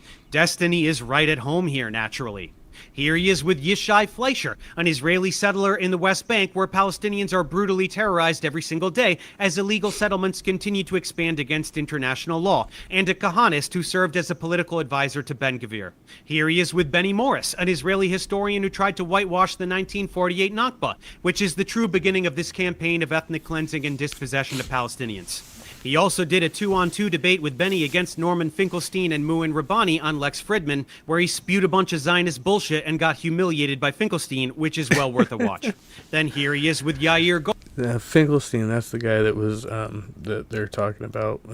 Him and Hassan was the one that they're reviewing now, and I saw President Sunday was covering it as well. Olin, former Israeli politician. Naz Daly, a content creator who whitewashes the occupation. Yossi Beilin, former Minister of Religious Services of Israel. Ofer Sheila, journalist and politician. And Shel Pfeffer, journalist and genocide denier. Yosef Haddad, He said Norm the Goat. All right, fair enough.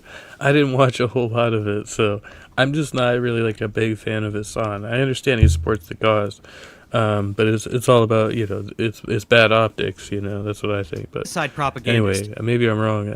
I heard that somewhere and I trusted the source. Maybe I need to be checking my sources. That's not even the full lineup. He has long playlists with way more content, which beyond interviews includes palling around with IOF terrorists. So, this guy's talking about the optics. Oh, come on, man. You don't give a fuck about the optics. And even give a fuck about the real politics. Reenacting the stealing of a Not the bullshit people say, but how they actually do things, how they actually act. Like, what are they doing? That's what I'm trying to look at. Palestinians' home. We won't dive into all that content today, but that's his little Hasbara field trip. Destiny was recruited by Israel to publish content to brainwash American liberals into... The source is... I'm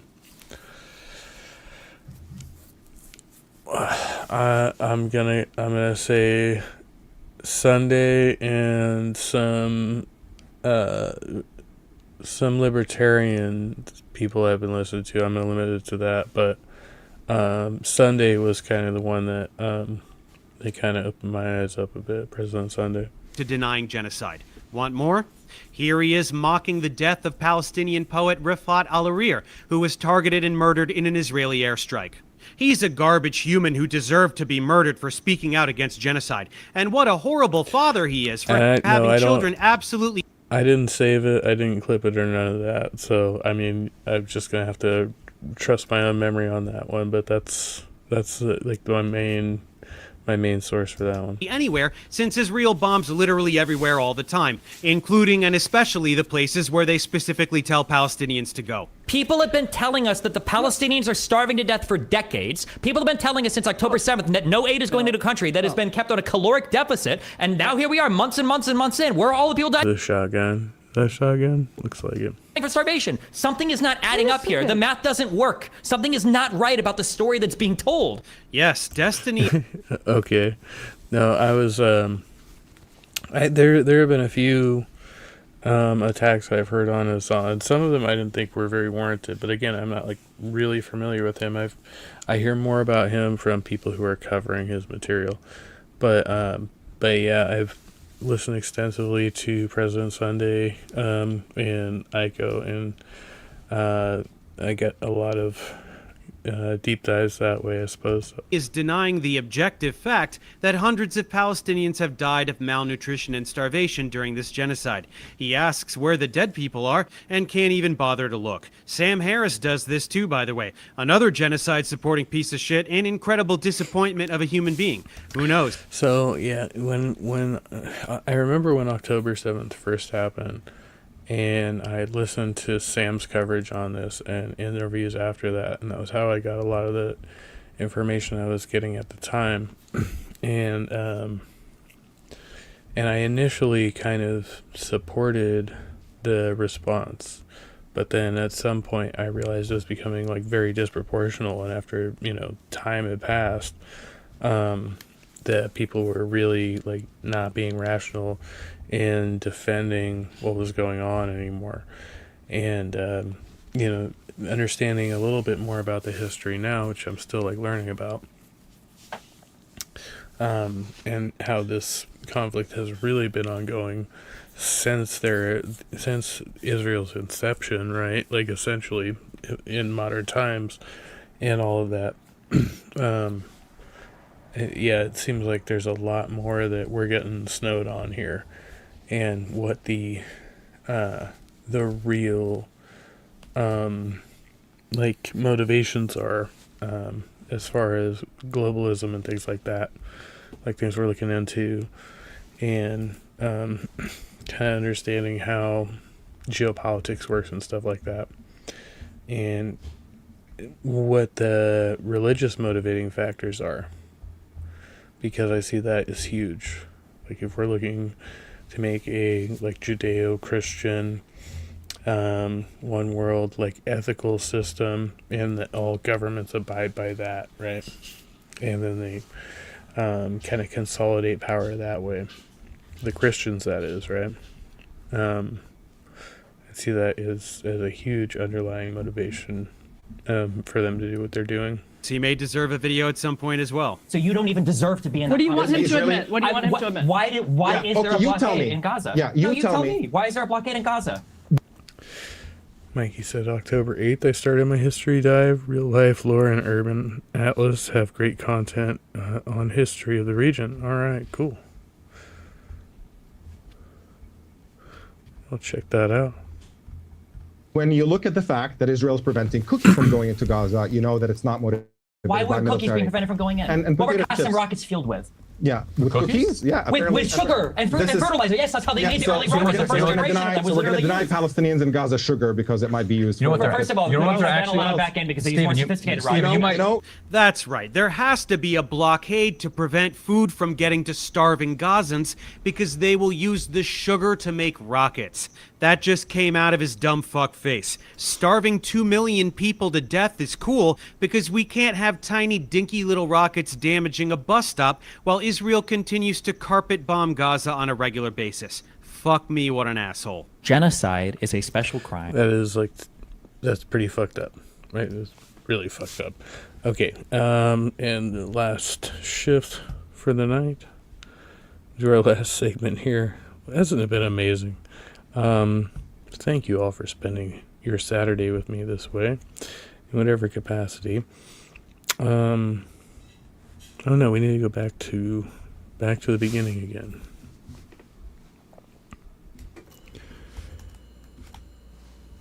Go, Destiny to Farina.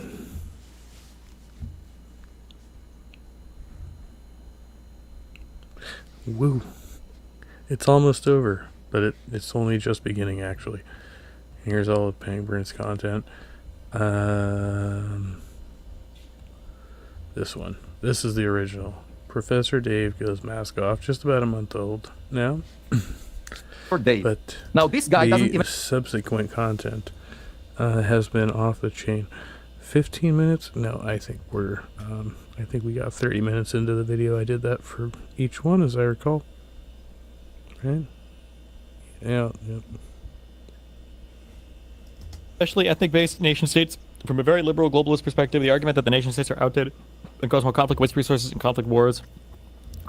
Another point might be that as long as nation-states with competing interests exist, we won't be able to... Listen, the reality is that in the past, when you made a nation-state, usually you genocided or you shipped off all the people that you didn't like. When Israel won their war, they didn't do that. That's why they're stuck with this problem today. Everybody else learned their lesson. India did it. Turkey did it. Probably every fucking European country did it after World War II. Like, everybody... They learned their lesson? He looks like he is sweating balls right now. Like, that's just how it goes. But for whatever fuck reasons... It's kind of blurry over here. But I checked my settings are all normal-ish. Yeah, 720. Whatever, and otherwise, like, it didn't happen in Israel, so... Plus, right? Like, you understand he is the DSA candidate. Uh-oh. Is that enough seconds? Have we waited long enough? Yeah, that's enough seconds so everybody can start, all right? I'm just trying to make sure that everyone gets it. Welcome to Live and Learn, everybody. The only show that starts late on time every time. I'm the Soy Poet, with me as always is all Copying of me the much. numbers. Nice. And special guest today, Colorado Senate candidate, Julie Gonzalez. Welcome, Julie. Hi, y'all. Great to be here. I am in How's it Southern going? Colorado at the moment and excited to get into it. Yeah, let's start off. I mean, just with you. Tell us a little bit about your campaign, why you are running. So for those of you who don't know, Ms. Gonzalez, Senator Gonzalez, you're a state senator, right? And you're running against Hickenlooper, who has been in Colorado politics for quite a while now. And he is a Democrat. This is a Democrat seat. There's no Republican challenger here. So why are you primarying Mr. Hickenlooper? What is your campaign? What's your background? So I am running for the U.S. Senate because I'm sick and tired of do-nothing Democrats, to be very clear. I think that Chuck Schumer has... Because it was illegal, right? Israel came into existence after World War II, so those rules were in place. I mean, yeah, kind of, but I mean, in the leaked cables between Begin and Carter, I mean, this is one of the things that he complained about.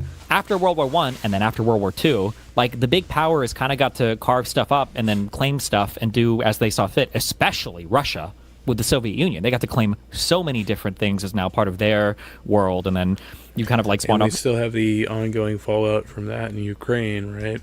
NATO, and they got to be But part of that's, you know...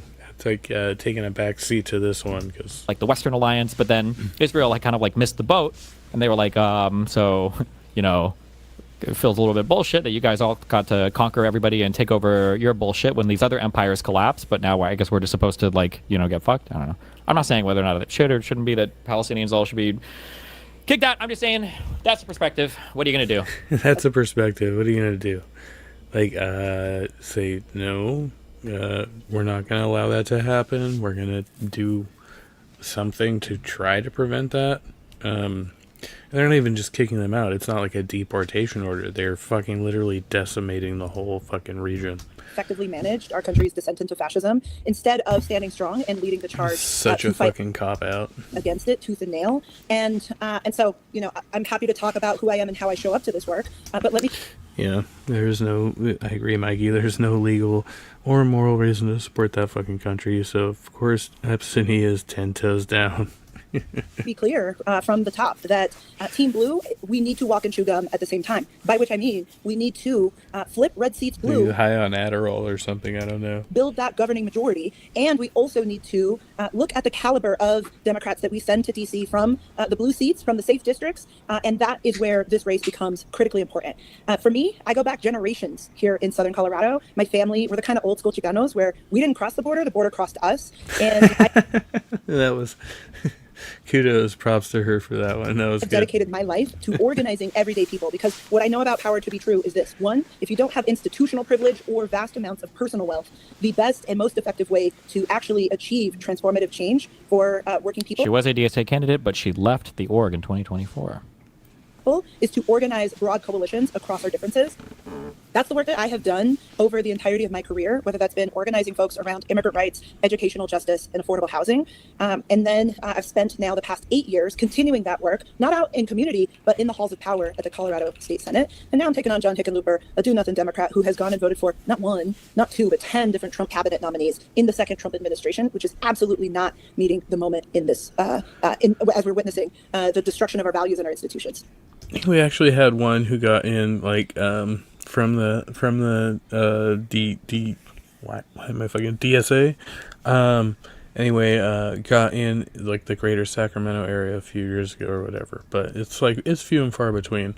Awesome. Well, so I'm going to ask my quick question, which is kind of touching on that last thing you said, and then I'll give it up to my co-host. But basically, if I look at your campaign versus Hickenlooper's, you're both pretty progressive, right? He's even going so far as to say stuff like abolish ICE. He wants a public option, but you definitely go more progressive than he does. And so my kind of view and my kind of overall take on a lot of candidates that have been running in these blue districts is they're distinguishing themselves as fighters, where they're saying, look, you've got these people that are pushing progressive and incremental change, but they're not meeting the moment insofar as they're saying that fascism is coming. They're saying that Trump is coming for our rights. They're saying like this is the time to fight back, but they're not really meeting and like coming together and pushing against those sorts of policies. So could you kind of describe like what makes you a fighter versus a Hickenlooper being you call him a do nothing? Why is he a do nothing? Like you are. Somebody said, if the Kurds were displacing Iraqis to have their own state and people were against that, would it be racist to Kurds? 100% of the movement at this point is anti-Semitic, but it's possible to be anti-Zionist without being anti-Semitic. Maybe, but but this did happen. Like one of the reasons why you don't hear about when you talk about Israel and you talk about the history of Israel fighting Arabs, you typically only hear about Egypt, kind of Syria, Syria, and then Jordan, and then kind of what happens in southern Lebanon. But there's not much interaction between the states that are, I don't know what you call it, north of the Gulf and the Gulf, right? So Iraq, Iran, you don't really hear much about them. There's a whole bunch of shit that's going on in Iraq, and part of the stuff going on, I think, is like an uneasy figuring out of how they want to be aligned with the British or not. But there's also like Kurdish uprisings and shit where the Kurds are fighting kind of civil-ish war things where they're trying to like rise up and form their own government as well. I should have looked this up. I don't remember 100%. But like in 91, after the first Gulf War, the UN literally had a Security Council resolution like condemning and forbidding, quote, the repression of the Iraqi civilian population in Kurdish areas. Like they were fighting against each other because the Kurds were trying to establish their own state. Like this is a thing that happened. Like it's not like the Kurds and the Arabs have always gotten along super peacefully and everything. Yeah. Already mentioned he votes for these Trump appointees. Like, what are you going to bring to the table that's like, oh, and this is why we need to go further and have a more ambitious platform than maybe what Hickenlooper is bringing to the table? Sure. Respectfully, I'll just disagree with the characterization that Hickenlooper is also a progressive fighter. The only reason he is characterizing himself as such is because of the grassroots campaign that we are building, where we are absolutely out-organizing the establishment by going and talking to people who are sick and tired of either being left behind by the Democratic Party or never even being taken into consideration. And so the new... Well, what the fuck is a Hickenlooper? And then I looked that up. So Senator John Hickenlooper for Colorado has voted 13 times to end the Iran war. Okay. American politician, geologist, and businessman, serving as the junior United States Senator from Colorado since 2021. Lines around, we need to dismantle ICE and we're not going to give them another damn penny. That's all new because you will also see that during COVID times, Hickenlooper voted to deny immigrants access to pandemic relief. When it comes to when Hickenlooper ran for president. I'm looking at his page right now. This is his website. And it says at the top, it's "Let's work together." And an image of him as senator. John's first priority is listening to Coloradans. Whether you have a comment on upcoming legislation, have an issue you want us to know about, need help navigating a federal agency, or are planning a trip to Washington, our office is here to support you. Learn more about Senator Hick. Senator Hick. That's, unfortunate. Get to know John. Here he is in a brewery, looking at, I guess, more eco-friendly beer straps, while this guy, okay. John Hickenlooper took an unconventional path to public office. After starting out as a geologist, John took a chance by opening the first brew pub in Colorado. So this is his brewery. As a small business owner, he gained a deep understanding of the local community and the value of collaboration. John entered public service because he knew he could listen to the diverse array of Colorado voices and get things done. As Colorado's U.S. Senator, John is committed to bringing people together to solve our country's toughest problems. Learn how John can help you. Oh, this is taking an interesting turn. For that, way back in those days, he was staunchly against Medicare for all, and now he's talking about, I do support universal health care, and it's just, we just need to be patient. And so my sense is that because we are in this race, and because it's clear that the entire state of Colorado knows him to be a centrist incrementalist. That has defined Not an his incrementalist. political identity in Colorado politics for well over 20 years. First as mayor of Denver, governor of Colorado, and for that hot second, U.S. presidential candidate, and now as our Colorado U.S. senator. And look, I'll be really candid. The major difference between myself and Senator Hickenlooper is the fact that I'm not interested in moving chairs on. John came from humble beginnings.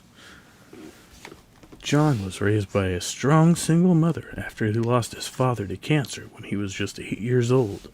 He remembers his father teaching him that if you can learn to laugh at something, it can never beat you. John has carried that lesson throughout his life. Background in small business. John started his career in Colorado as a geologist. After being laid off in the long recession of the mid-'80s, he opened the state's first brew pub in a neglected warehouse district in lower downtown, or Lodo, Denver. He and his partners started multiple businesses, renovating nearly a full block of Lodo warehouses and mixed-use developments that included 90 units of affordable housing. His company led to the renovation efforts of more than a dozen historic buildings in cities across the Midwest. The Titanic when it comes to policy in this country. I want the bold structural change that we need. I'm talking Medicare for all, universal child and elder care, taxing the billionaires and now the trillionaires, and actually abolishing ICE and ending the genocide and the forever wars, and investing those dollars back into people right here who need it most when they are working harder than ever in order to just afford the basics. Awesome. Well, if I'm understanding correctly, your contention with me calling him progressive is most of his progressive policies that you now see on his platform page are a reaction to people like you kind of moving that ship and him realizing like, well, I need to appear to be on that same side. If he hasn't been as an incumbent for the past, how long has it been? 25 years or 10 years? He's been in the space for a while. But am I understanding? From beer to bureaucracy. In 2003, John was elected mayor of Denver. As mayor, he focused on bringing people together to get things done, just as he'd done as an entrepreneur. He unified all 34 metro mayors to fund and build Fast Tracks, the most ambitious U.S. transit initiative in modern American history, with 119 miles of new track. John made Denver the first large city to provide quality early childhood education for every 4-year-old, initiated the most significant police reforms in the city's history, and opened one of the first offices of sustainability in the country. Am I correctly? Yes, he has been this is his first term in the U.S. Senate, but he has been a fixture in Colorado politics for well over 20 years. And what is clear is that he has always positioned himself as the person who could reach across the aisle and talk to Republicans when no one else could. That was his calling card when he was governor. And look, I understand his impulse to want to characterize himself in that manner. They have like a high school dork photo of him and one of him playing, looks like a Telecaster with a family dog in the living room or something. Because I was an organizer back when back when it was bipartisan to be anti-immigrant, back when it was bipartisan to chuck immigrants and working people under the bus in order to score cheap political points in the name of bipartisanship. I was out in community working on affordable housing, on educational justice, and on immigrant rights back in those days. And it was because of the work that we did that Colorado went from being a red state to a purple state to then the faintest of blue, and now a true blue state. I'm proud of that work. Yeah, I believe. Right? Fucking A. Give credit where credit's due. Lessons as governor. John served as governor of Colorado from 2011 to 2019. During his tenure, Colorado's economy recovered from ranking 40th in job creation during the Great Recession to become the #1 economy in the country, U.S. News and World Report. As governor, he expanded health care to 500,000 Coloradans, established climate pollution limits that served as a national model, and enacted common-sense gun safety measures. He also oversaw the creation of the first regulatory framework in the U.S. for the legalization of recreational marijuana, which has become a gold standard. Bernie Sanders has won the Colorado primary in both times, 2016 and 2020, right? So they're pretty firmly pretty blue, if I'm not mistaken. Is that right?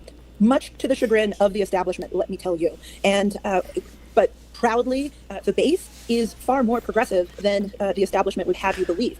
Now, what is Welcome, Kat. Apparently, this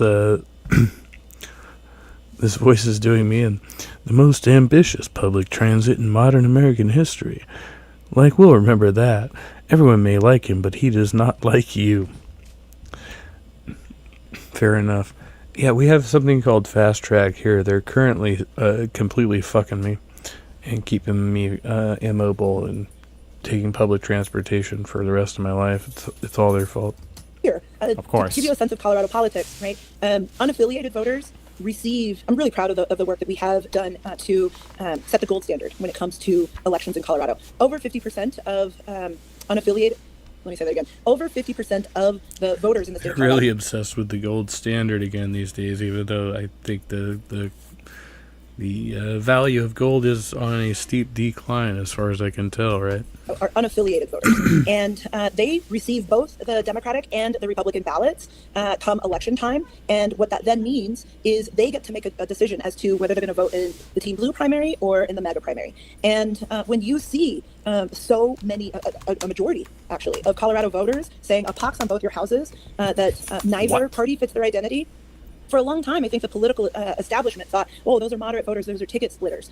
What we are saying on the ground is that a large percentage of those unaffiliated voters are far more progressive than the Democratic Party, and the Democratic Party has left them behind. And so those are the folks. Whoa. This says I was exactly wrong about the value of gold. Apparently, what the fuck? Jeez. Okay, this is probably like a result of Trump, though. This has to be a Trump thing. What the fuck is 550% increase? We are reaching out to and who are forming the base of our campaign. We had just in the past week, now the final week right before Tuesday's primary, over 160 events, grassroots community events, whether those are canvases, phone bank opportunities, meet and greets across the state. That's unprecedented in Colorado, and particularly. I need to pause and take a deep breath. This is traumatic. My brain cannot handle today. Waterfall. For a campaign with as little money as we've got. We take $0 PAC dollars and $0 from APAC.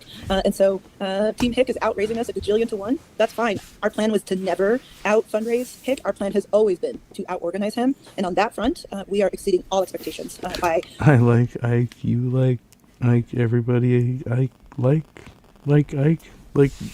Shit. The Colorado establishment. Oh, yes. Thank you. And share and subscribe.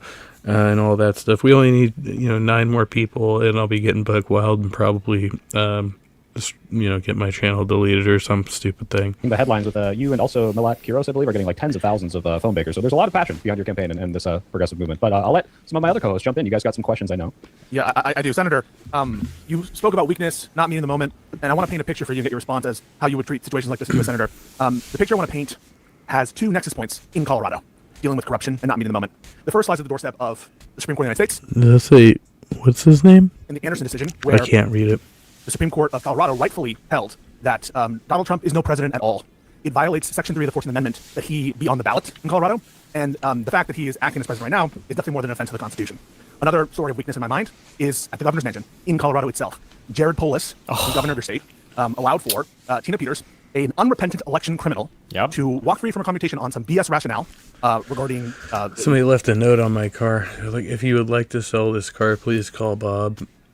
There's a number and a smiley face. And it's kind of shifty, right? I think I know a person who knows this person, because somebody talked to a person I know. But I was like, it's like super weird, right? I was like, because first of all, I was trying to sell the car a couple years ago. So people, were trying to rip me off or whatever. Now I'm like upside down in the car. Well, the registration. So I'd be like, okay, if I was to sell the car for the same price that people were trying to rip me off for, that person would then have to pay to get the the registration fixed. It'd be on them, right? And then that gets me out of the hot water, and then I can go buy a cheap ass beater and be done with it and be able to drive again, right? So I don't know. If you want me to call Bob, if you think I should call Bob, you could put one in the chat. The court decision that wasn't finalized and where there wasn't ultimately the trial judge setting a new sentence after what I think is preposterous. I'm putting it out there in the YouTubeverse. The intermediate appellate court. What is your position on those failures? And are you committed to Supreme Court reform and specifically court expansion? Those are two incredibly important issues to talk about. Nope. Nope. She's not going to give a solid answer on either one. I hope I'm wrong, actually. Maybe not. I'm sorry. It feels like she's about to not give an answer on either of those. So they're just very complicated.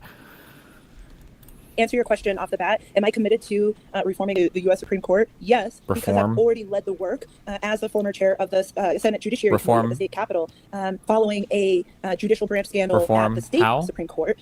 We went and engaged in work that ultimately updated our Constitution to ensure that ethics and enforcement of those ethics. I don't think she's gonna be able to. He can't deal with the ethics right now. Expansion. The Biden ethics thing, I thought was a good thing, but it didn't get passed. So whatever. Standards. He thought it was good, but it didn't get passed, so whatever. So we're just dealing with Trump now, right? Also extended to members of our Trump ethics. I don't know. He might have a bit to say about at the Colorado Supreme Court, and so nothing there. That informs my perspective that yes, we absolutely need to establish term limits for the U.S. Supreme Court. We need to ensure that those same ethics and ethical norm, transparency measures. Norm Macdonald. Extend to members of the U.S. Supreme Court, and that there are strong enforcement mechanisms in place if and when those are broken. And my goodness, we absolutely need to expand the number of justices that serve on the Supreme Court. Okay, never mind. I was wrong. That was a big answer. Okay, she got a lot of them. Full stop. Norm Macdonald had a farm. E-I-E-I-O. Now, you want to get into that Anderson Supreme Court decision at the Colorado state level. You didn't get the joke, did you? We were the first in the country to actually disqualify then candidate Trump from reappearing. This is what, Mikey? You don't say. He doesn't care either way. Groomer, nihilist. I think he's more of a probably a hedonist in this sense. He's feeding off the drama, but he can't actually handle it. I think he's using synthetic means to cope with what he's actually engaged in. But yeah, that's what I was looking at before, because whenever they actually show footage of the atrocity, he can't bear to look at it, right? So I think he's suppressing his emotional response in order to appear desensitized, but he has his own agendas, obviously. So yeah, and yeah, the other shit is also nasty, and I'm not going to give Dave any more ammunition. He's obviously got his own sources, right? But he got a couple of different things mixed up there, so we got to correct for that. Be like, oh no, like there is one. There are two distinct situations that happen with Destiny that he's been called out on that we know about right now. Yeah. Hearing on the ballot, given his role in the insurrection, actually served alongside one of the Republican plaintiffs. Accelerationist, I would agree with that. Yeah. In that case, and his wife actually, and following the failure of that decision, he actually left the Republican Party and became a Democrat. Dang. That's how much a slap in the face the U.S. Supreme Court's failure to uphold our state Supreme Court's decision shocked the conscience in Colorado. Now, to the second point, when you're talking about our dear governor, Jared Polis, thinking that he's the smartest dude in the room, that's what happens when you elect multimillionaires who think that they don't have to listen to the public, that they don't have to listen to the base. Look, I've served fucking rich cocksuckers. Alongside Governor Polis for years. We've worked on some policies together, and we've fought deeply on many others. And when you see that not only did his own clemency board unanimously recommend, not once but twice, the denial of Tina Peters' clemency application, when you see that the entire Colorado County Clerks Association, both Republicans and Democrats, begged the governor to not grant her clemency application, and when you see that every single elected Democrat in the state legislature said, do not do this, and then he said, yeah, I don't have to listen to you, and still did it anyway, demonstrates that that our governor is out of touch. And I think that has been the through line in this, is when you see Donald Trump, when you see Jared Polis, and when you see all of these other multimillionaires saying, no, I don't actually have to listen to the public. I don't have to listen to the base. I can just do whatever I want. That is incredibly dangerous. And that, to me, is what an oligarchy looks like. If elected, she will. And that is perfect timing. We're going to stop it right there. Stopping it right there. And we will change the screen. Stop screen. Stop. I know what I'm doing. I'm completely in control of all this shit. And I just want to take a quick moment to talk to you about the Bible.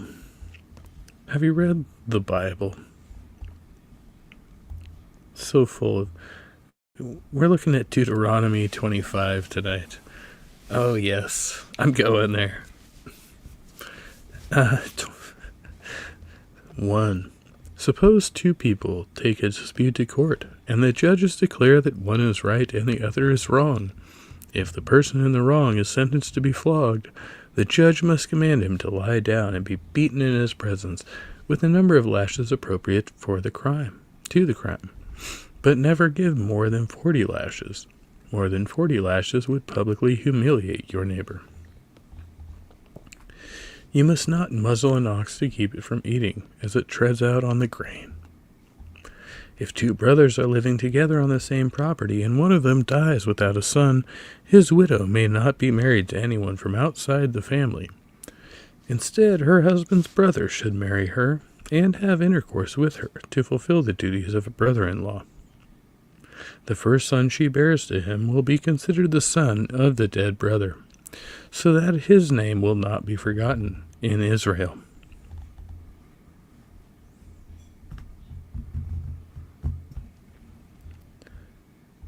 But if the man refuses to marry his brother's widow, she must go to the town gate,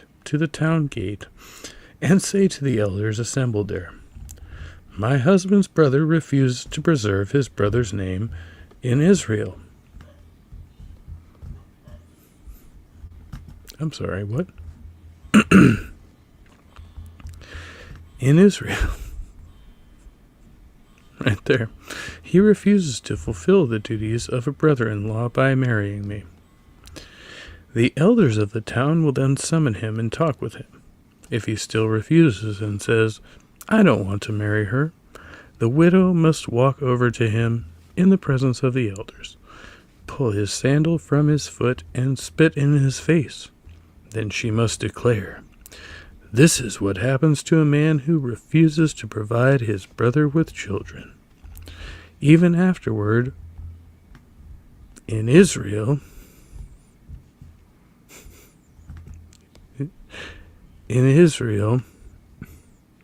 his family will be referred to as the family of the man whose sandal was pulled off. If two Israelite men get into a fight, and the wife of one tries to rescue her husband by grabbing the testicles of the other man, you must cut off her hand. Show her no pity.